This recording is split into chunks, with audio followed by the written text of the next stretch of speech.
À l'affût des marques blanches et rouges dans le bois du Larbec ce matin, 3 randonneurs passionnés. Henri, Alain et Geneviève sont tous 3 bénévoles pour la SBL Les Sentiers de Grande Randonnée et travaillent à l'entretien et à la promotion de ces chemins pédestres. S'il existait déjà un topo-guide détaillant les différents sentiers bruxellois depuis 2001, une toute nouvelle édition vient de paraître. Plus riche et plus détaillée, elle propose 243 km de sentiers contre 107 précédemment, parcourant la nature comme la ville. Et donc, on ne rate pas évidemment les endroits très intéressants.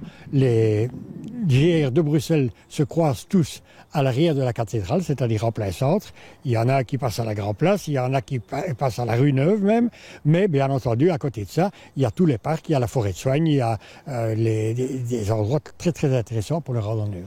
Dans le topo-guide, on retrouve évidemment le tracé des différents GR, mais pas seulement. Des notes décrivent aussi les lieux à valeur patrimoniale qui jalonnent le sentier.